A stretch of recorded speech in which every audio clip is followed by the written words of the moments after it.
Volume Podcast. Hi, my name is Joanna Bryson, and I'm a professor of ethics and technology at the Hertie School. Hi, Joanna. Thank you for being here. So my first question is a quite personal question. So what's in you? When you look back, what do you think it's in you that drove you and drives you to do the work that you do today? Well, a lot of curiosity. I think I just like to understand how things work. And I think, and I'm particularly interested in life. I guess I always was interested in how other people and other things feel. So I think that was the driving thing. But then also there's definitely some kind of drive for social justice. So I was raised somewhat religiously, fairly religiously, really. And I haven't maintained the belief system, the supernatural belief system, but I still feel the moral imperatives of not wasting your time. Yeah, I guess worrying about other people, the concepts of fundamental rights and things like that come fairly naturally to me. Although, of course, some of them are not intuitive, and it takes some education. But still, I sort of don't understand living life as if there's no hope. That's sort of inconceivable to me. Partly because of Pascal's wager. So I if there's no hope, then it doesn't matter what we do. But if it does matter what we do, then we better be careful. So I love that answer. So I know your work is quite broad, but explain to us a little bit what you've been working on and what you're working on right now. Well, I guess it is very broad. I love the fact that I can just say that I study intelligence because my first degrees were behavioral science. Actually, I was very interested in studying animal intelligence, mostly because I thought if you try to study human intelligence, people are constantly telling you you're wrong. I guess they're defensive. Whereas animals don't tell you that as much. So but then I started studying artificial intelligence just because it was cool, and I was a good programmer, and so I recognized it was a way to get ahead because I could take my programming skills, and then help me advance to the better universities through in what I wanted to understand really which was intelligence. And so I always I wound up getting a PhD in systems engineering of AI, and also because I grew up in America and I had to pay for my undergraduate education, I also worked as a professional programmer for about 5 years just to pay off my debts. In fact, it's partly also because of America's terrible healthcare situation, because I would have just done 2 years, but then I also had to get some healthcare and stuff. So anyway, in the end, it took 5 years. And then I finally went back and I went abroad. I decided that after 5 years in business, you become skeptical about academia. And so I went abroad because I figured even if academia wasn't for me, I would still learn something from being in another country. But my language skills are deficient. So I went, including in English, I'm pretty dyslexic. So anyway, I went to Scotland, and I was fortunate. I wound up, without having done adequate research before we had the web, in probably the best master's degree I could have been in for artificial intelligence in the world at that time. Now, a lot of good universities offer master's degrees, but at that time, the best American universities in AI only did PhDs, and the master's is something you got on the way to your PhD. I mean, now because of the corporates, there's a lot of master's degrees being offered by even the best universities. At that time, Petra was leading the world in doing this conversion master's, which meant, for people that hadn't previously programmed. Of course, nobody had an undergraduate degree in AI. So for people who didn't previously have a degree in AI, they could get a master's degree in it. And so it was a really interesting course by a very interesting department at that time. And with that broad and rich background, what are you studying and researching right now? Well, what I'm doing now it's going to sound so different, but it isn't in a way. When you start trying to understand intelligence, and a lot of it, why is it that some species have like these giant apes that live 80 years and do all this complicated stuff, and other species like bacteria don't, and plants, plants don't need that. And what is going on, right? How can all these things be, anything alive now you assume is sort of basically equally well adapted, right? So how can all those strategies work? Well, one of the things is that there's lots and lots of trade-offs. And for robustness, for resilience, you want diversity. Diversity is really, really important. But you can only have diversity when there's a trade-off, right? So for what you give up, there has to be something else you get. And it turns out that having an individual learn something is kind of a waste, because it doesn't go into your genomes unless there's some way that it can be shared. And so one of these key parts is that we have something called culture, but it's a public good. It's so that we all benefit and more of us can be alive because we share this information, and we're able to construct institutions and things like that work. So anyway, I was studying these kinds of dynamics because, well, then you think, oh, public goods, that's great, right? Then why don't we all just give everything away all the time? Well, there's limits to what you can do ecologically. So anyway, I was studying those interesting trade-offs there to understand why some people are more likely to contribute to public goods than others. And then people just happened, it was blue sky research in cognition, and yet people started asking me right about then to help them with AI policy. And it wasn't something I sought. It was just somebody invited me to a meeting. The first one was the British robot ethics meeting. And I had been publishing, again, just sort of a Victorian notion of, oh, that's interesting, I should publish about that. Back when I was doing my PhD, I noticed that people over-identified with robots if they happen to be shaped like a person, even if they aren't working. They're not plugged in, doesn't work, totally under development. They thought they had moral obligation towards it, in which they didn't feel towards other kinds of AI, right? And so I had a few papers, which is, I guess, how I got invited, but they were really kind of very speculative, saying, you guys, don't you see what's going on? This is so obvious. Well, it isn't obvious. Actually, obviously, there's dissertations now being written about what's going on and why people are why they anthropomorphize machinery and yet dehumanize humans.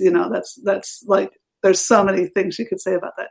Anyway, the point was, people started asking me to these meetings, and then they found just out of desperation, they didn't know who to talk to.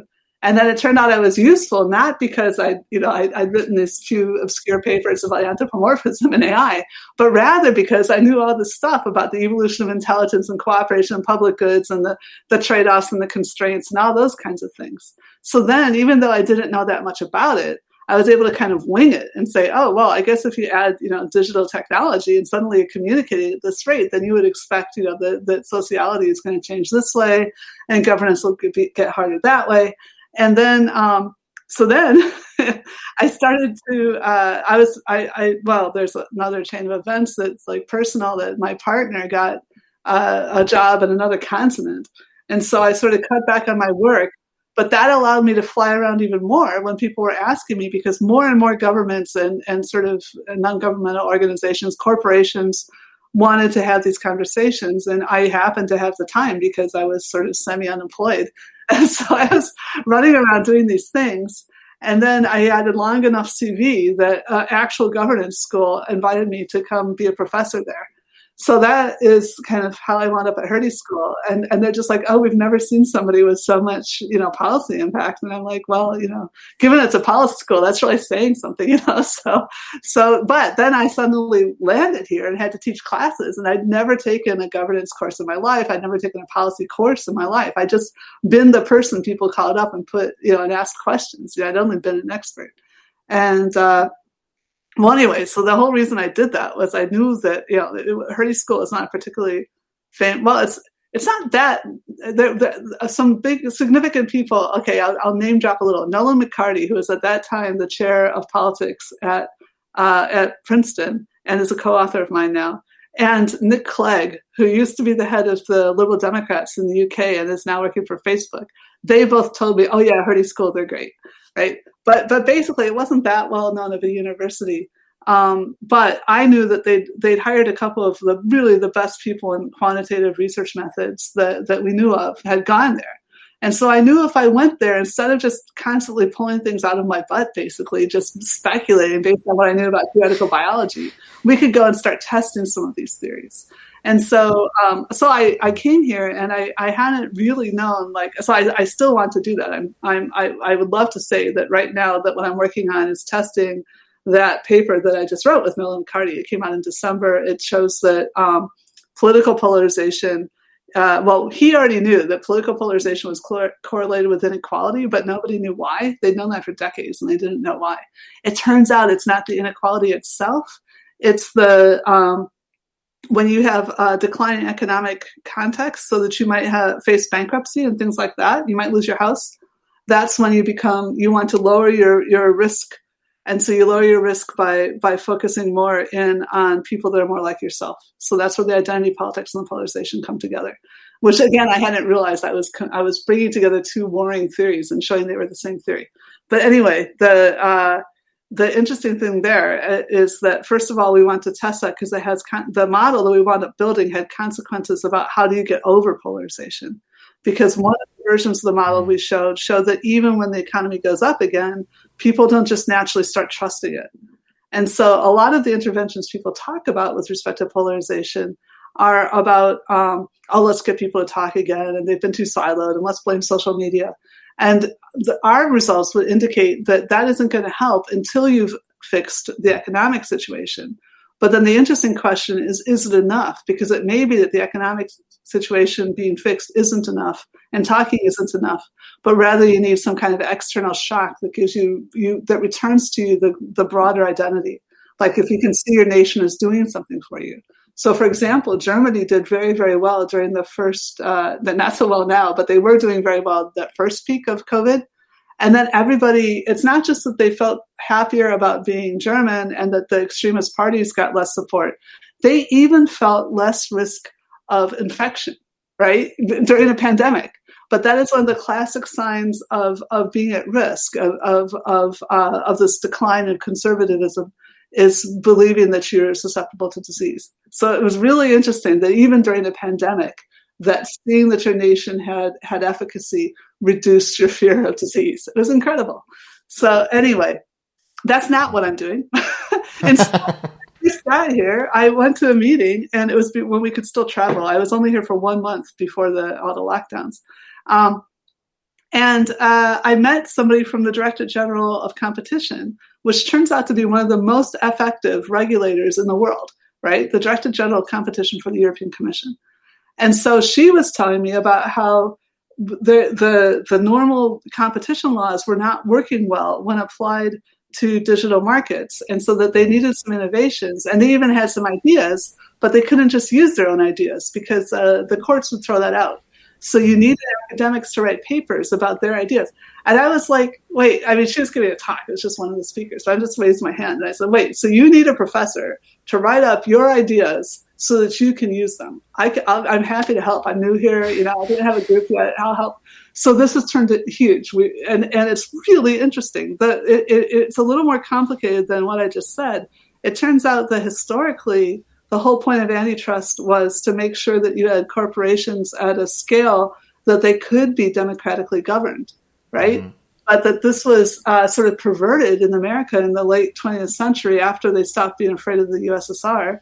And then they enforced that perversion on the EU in the early noughts. So now they think that antitrust is just about making sure that the economy is efficient, which means that the customers are getting cheap products, mm-hmm. which you can think of Amazon as the ultimate. In the fact that somebody wrote this amazing paper, Selena Kahn, this incredible paper about, so it's like the ultimate. It's like they wrote it to follow the current interpretation of antitrust mm-hmm. law, right?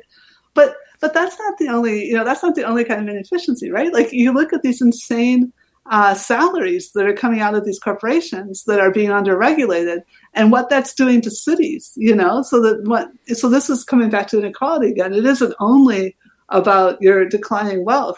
It is also about the fact that, some small number of people can come in and buy an entire block of your city as some kind of investment, right? And then there's nobody living there, and then nobody can afford to live anywhere, and they're losing their lives because they're having to commute further. They're shrinking into smaller and smaller houses, Which, to be fair, people used to have small houses, so it's a relatively short thing where people have large houses. But anyway, the point is that's what I'm working on right now. We're studying, we're gathering evidence about what's going on and trying to straighten these things out. So that's my current main research is, believe it or not, about antitrust. But it does come from, and it still is to me, related to these whole questions about what is intelligence and what is it for, you know. Johanna, I'm impacted by how great of a storyteller you are.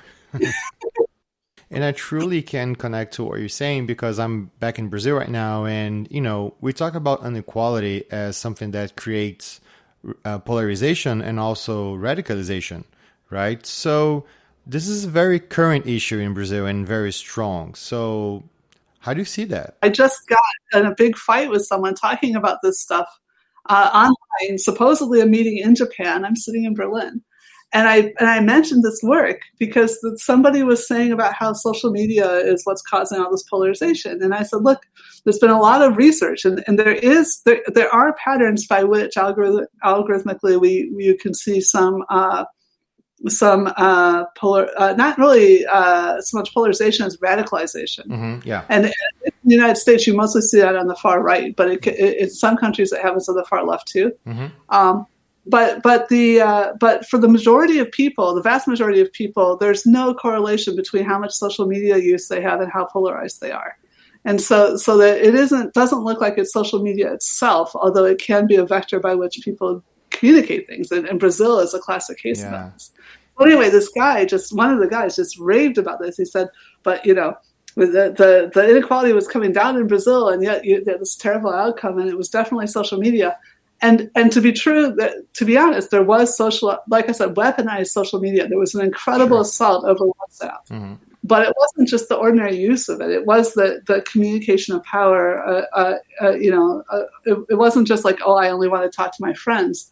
It was the communication of power, people spending money and making sure that every single WhatsApp group was hearing one person's message, mm-hmm. right? You know, whether they were supposed to be a gardening group or they were supposed to be the opposition, they were only hearing this one message. Yes. And so, but anyway, also as you say, inequality was astronomical in Brazil. It was like Gini coefficient over 60. And yeah, they got it down to like 40, but that's still revolution level, you know? So. One of the scary things, I guess computer science is a little like this, but now that I'm doing social science, whenever you discover something, you're handing a tool to both sides, you know? So Trump was like the first populist in history that actually took money away from the people who put him into office. You know, his tax cut was exactly about exacerbating the situation. So and it was actually a finding that came out during the period he was in office, because people sort of had been skeptical about the extent to which populists actually helped people. Mm-hmm. But it turned out that inequality did tend to come down. Historically, it has come down during these terrible populist things. You know, that overall they tend to try to gather all the money up for themselves, but now at a national level, they actually reduce inequality usually. But it's like, you know, Trump, or at least, you know, Ted Cruz, he went to Princeton too, you know, they've been reading these papers, right? And so they're trying to maintain the kind of thing. But what they don't understand is polarization doesn't mean the populist gets in. Polarization means entropy, mm-hmm. right? Mm-hmm. And so when you have these incredibly high Gini coefficients, those guys at the top, if they fall down one step, they fall down a lot. And so, you know, Mugabe, he really wanted to resign, he would retire. But the people around him all knew they would be killed if he retired. Yeah. So he wasn't allowed. He had to stay in office until he died, you know? Mm-hmm. And so it's not, they're only making themselves a worse, I mean, they aren't only, obviously they're enjoying a lot of power and they're getting, people coming in and talking or whatever, but they are creating a more unstable situation that could be far, far worse for them too. Mm-hmm. And I'm not trying to tell this to like Trump. I'm trying to tell this to like Microsoft and Google and, you know, people that they ought to be able to see that if you don't have a whole lot of people with money in their pockets, then what even is your business case, right? If you're driven off of certainly off of advertisement, but also, you know, off of PCs or whatever, if that's where most of your revenue is coming from, then you need to, you want to see people happy and healthy and educated and with enough money in their pocket that other people will pay you to get at those people, right? So I think we're in a situation similar to in the United States and in Britain, the two richest countries at the time, between the two world wars, they realized that there was a problem. They made a massive investment into the welfare state. So in America, it was called the New Deal. And it requires enough of the elite to realize that like one world war and one financial crash is more entropy than they want to deal with. And so what I'm hoping is that now we can get some of these big West Coast companies to believe that, Trump was enough entropy and we don't need that much entropy, rather than setting it up to go into like Fidesz style, like going and coming back and making an even worse situation. So studying all this and thinking about everything that we talked about so far, how did that change your vision of the world? I don't know. I think this is like what cognition is about, right? You just keep getting more and more understanding. So in Chicago, I grew up in Chicago, and we have we're very into sports, but one of the sports we're really into is politics. And it's like a spectator sport, and we all gossip about it, just like the rest. And but I used to try to keep that out of my head because there was nothing I could do, and I knew I needed to do my science, and I tried not to waste too much time reading the newspapers and things. And now all of a sudden, it's like I've had I learned a lot, and I'm glad I did do that, went through that period. But now I can think about anything, so I kind of enjoy it. But it's I don't know that I've had people. I mean, we haven't talked about too much about my perspective on AI and robots and things like that. But some people find that that my level of sort of functionalism to be sort of nihilistic. And like I said, that's not my experience of it at all. But a lot of people are sort of horrified by the lack of mystification I put around. That I keep coming down and saying, well, why is this actually working? Why do we feel that way about each other? So, for example, it's funny, I don't have that many papers really about ethics, and here I am a professor of ethics. But there was a lot of ethics that was sort of implicit in what I was doing. I had some intuitions. And so now I'm writing a book, and I'm trying to get more explicit about it.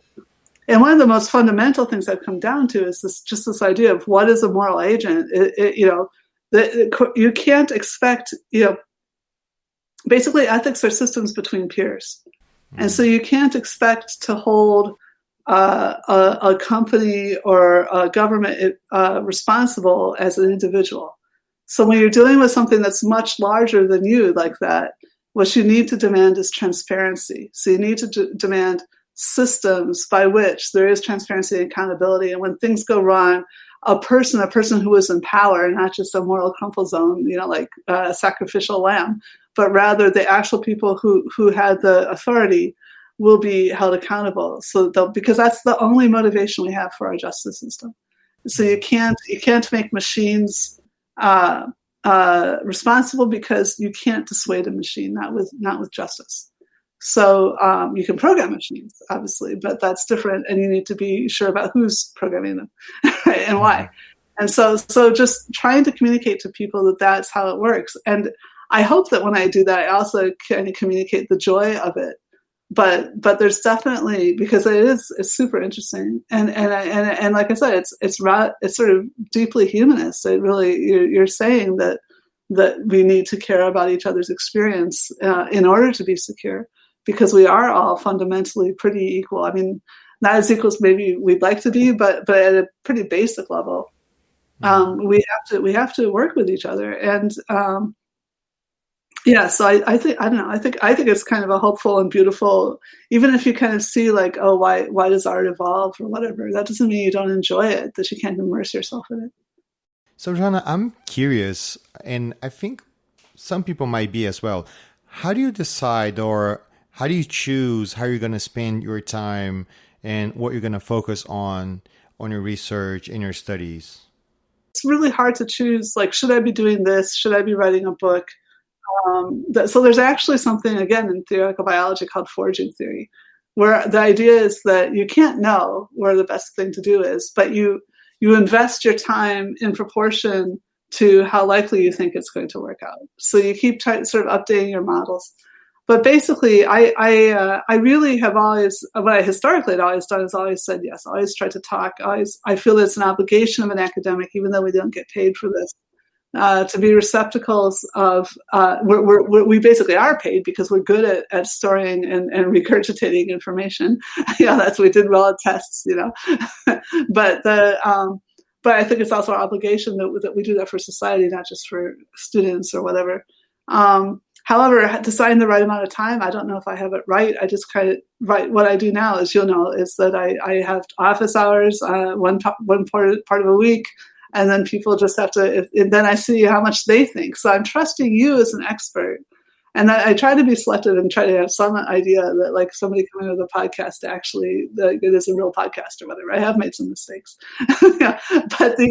but basically, I'm then trusting you that you know what your listeners need to know, more or less. I mean, it's a cooperative thing. I mean, sometimes steer an answer away, but I haven't had to do that with you so far.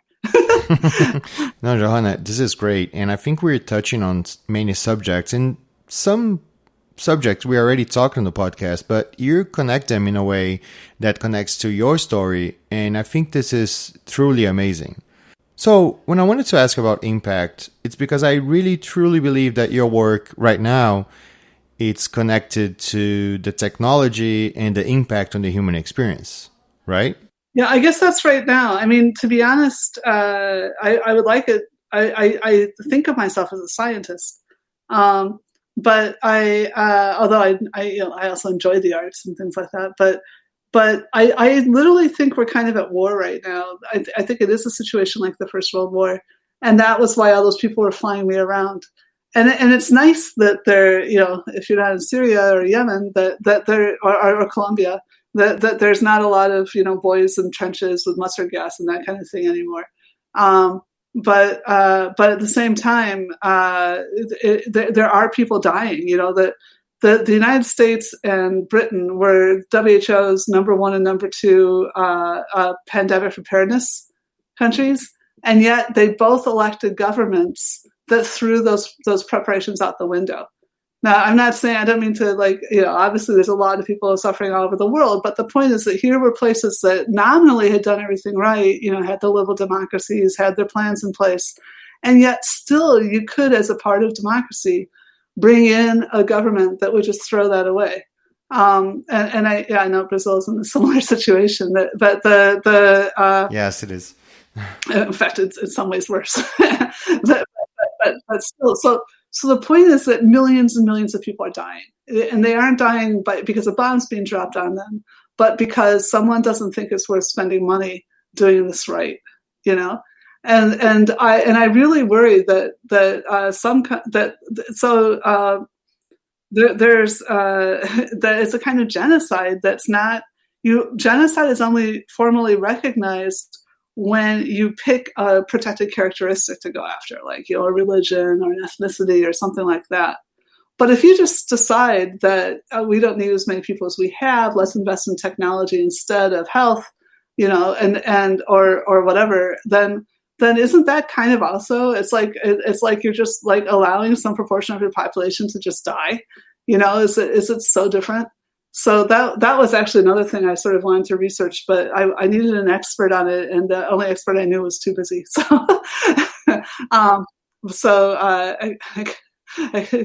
probably not good news that genocide experts are busy. But anyway, but that is something I was thinking about working on this year, but I don't think I'm going to get to it. Maybe next year. This is very American. It's the same, in the United States, that you only have healthcare, or historically you've only had healthcare if you have a job, right? So it is because it was there to support the people who were in labor, and even that it was there to support the males, and only the white males often. So certainly a lot of the New Deal was only for white males that had no college education, because the ones with college education, by and large, could take care of themselves. But it was to help the other set of white males who might otherwise, I think, I think they thought that they were fighting Marx. I think they thought they were fighting a dangerous idea, and they were trying to buy off the people they thought were likely to be rabble rousers. So that's how I think they focused on just the sort of the semi-elite. but anyway, it obviously has huge problems. Yeah. So how do you see, and this is my last question, so how do you see yourself, your work in the subjects that you're interested in 10 years? Oh, 10 years. Yeah. Well, that's interesting because I'm 56. So, which is in Wikipedia. You can look it up. I don't have to hide it. So in theory, I should be retired, and I was just telling you, I feel like that we're in a war right now. What I would like is that, I think there's an urgency. Yeah. As well as depressing, to be honest.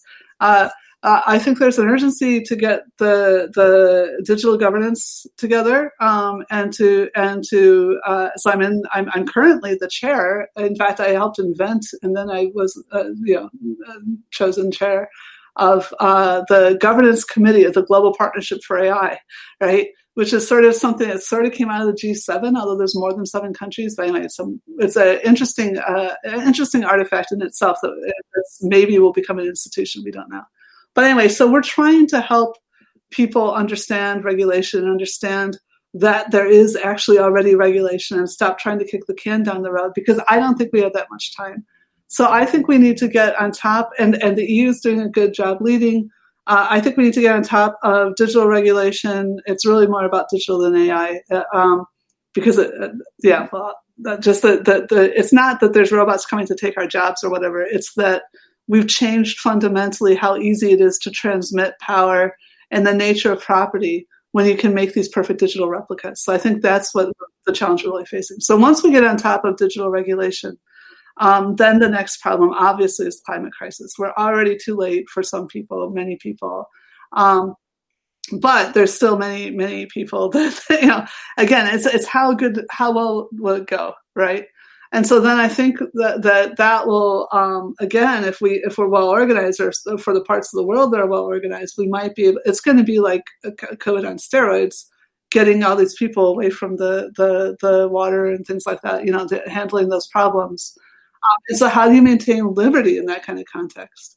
But if we get through all that and we actually do come to some kind of stable arrangement of accommodation and amelioration, whatever else, I honestly think we have to get that done sort of the next 10 or 15 years, or it's just going to be mayhem. Then I would like to go back to doing theoretical biology. To be honest, I loved the monkeys. The whole monkeys thing was really interesting. The microbia, all that stuff. I loved it. So Hertie School, that's the thing about German professors, man. They can't get rid of me. It's funny if I'm now the Hertie School, ethics and technology, doing biology all the time. But maybe maybe I'll go, work in Vienna or something. I don't know. But theoretical biology. But I would love to do that. That would be kind of my retirement project, probably. Johanna, thank you so much for talking to us. It was amazing to talk to you. Thank you. Well, thanks for talking to me too, and thanks for sharing more about Brazil. I mean, the more I learn about the more countries, the better. But yeah, I did just see what your president said the other day. So yeah. Yeah, it's perverse. Okay, yes, perverse. Good word. Thank you so much. I deeply appreciate it. I feel very, very lucky to be able to talk to you. So thank you. Well, thanks for the conversation. Säkert we love it.